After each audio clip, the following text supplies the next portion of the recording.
రంగారెడ్డి జిల్లాలో ఏబీవీపీ రాష్ట్ర కార్యదర్శి ఝాన్సీతో దురుసుగా ప్రవర్తించిన మహిళా కానిస్టేబుల్పై సైబరాబాద్ పోలీస్ కమిషనర్ అవినాష్ మహంతి వేటు వేస్తూ ఉత్తర్వులు జారీ చేశారు. ఇటీవల రాజేంద్రనగర్లోని అగ్రికల్చర్ యూనివర్సిటీలో ఏబీవీపీ ఆధ్వర్యంలో ఆందోళన నిర్వహించిన విషయం తెలిసిందే. యూనివర్సిటీ భూములను హైకోర్టుకు కేటాయిస్తూ ప్రభుత్వం జారీ చేసిన జీవో 55ను వెంటనే రద్దు చేయాలని డిమాండ్ చేస్తూ ఏబీవీపీ కార్యకర్తలు ఆందోళనకు దిగారు. పోలీసులు వారిని అరెస్ట్ చేసేందుకు యత్నించగా ఏబీవీపీ రాష్ట్ర కార్యదర్శి ఝాన్సీ తప్పించుకునేందుకు పరుగులు తీసింది. ఈ క్రమంలో ఇద్దరు మహిళా కానిస్టేబుళ్లు స్కూటీపై వెళ్తూ అందులో ఒకరు ఝాన్సీ జుట్టు పట్టుకుని లాగారు. దీంతో ఆమె క్రింద పడిపోవడంతో తీవ్ర గాయాలయ్యాయి. ఈ వీడియో సోషల్ మీడియాలో బాగా వైరల్ అయింది. దీనిపై స్పందించిన సైబరాబాద్ పోలీస్ కమిషనర్ వెంటనే విచారణకు ఆదేశించారు. కానిస్టేబుల్ ఆయేషా దురుసుగా ప్రవర్తించినట్లు తేలడంతో ఆమెను సస్పెండ్ చేస్తూ ఉత్తర్వులు జారీ చేశారు.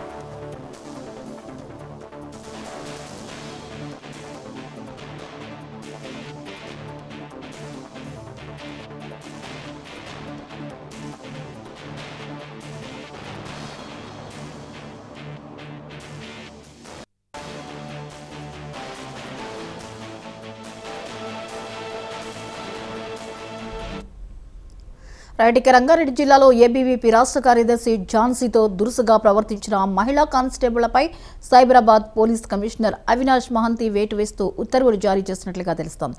ఇక దీనికి సంబంధించిన మరిన్ని అప్డేట్స్ ని మా ప్రతినిధి గోపి అందిస్తారు. గోపి, చెప్పండి, ఈ కానిస్టేబుల్స్ వ్యవహరించిన తీరుని ఎలా చూడొచ్చు?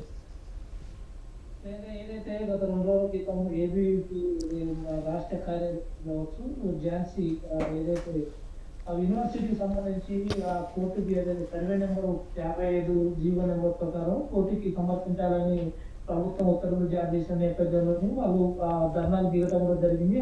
అందులో ఏదైతే పోలీసులు కట్టడి కావచ్చు అరెస్ట్ చేసేందుకు అక్కడికి వచ్చిన అన్న పోలీసులు ఝాన్సీని గుర్తుపట్టి లాగడం పోవడం సోషల్ మీడియాలో కొంతమంది కామెంట్ చేయడం కాబట్టి ఏదైతే ఉమెన్స్ కి సంబంధించి కొంతమంది రైట్స్ వాళ్ళు కూడా డిమాండ్ చేస్తూ ఇలా మహిళలను జుట్టుపెట్టుకోలాగటం ఎంతవరకు కరెక్ట్ కానీ ఇప్పటికీ సోషల్ మీడియా చర్చ జరగడం జరిగింది.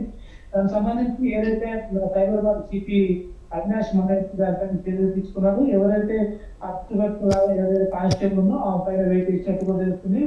ఆమె సస్పెండ్ చేస్తూ సోమవారం నైట్ ఉత్తర్వులు జారీ చేసినట్టు కూడా తెలుస్తుంది. ఏదైనా మహిళ పట్ల గౌరవం ఉండాలని, ఏ డిపార్ట్మెంట్ అయినా ఖర్చు ఉండాలని దానిపైన కూడా ఆ సిపి నిర్ణయం తీసుకున్నట్టు కూడా తెలుస్తుంది. ఈ ఘటన మీద ఏబీవీపీ ఎలా స్పందిస్తోంది? ఇప్పటికే గత 2 రోజుల నుంచి ఏబీవీపీ కార్యకర్తలు ప్రతి ఆఫీస్ నుంచి కూడా ఆందోళన దిగినట్టు కూడా తెలుస్తున్నది. ఇప్పటికే ఏదైతే నిన్న లగడిగప్పుడు డీజీపీ ఆఫీస్ ముందు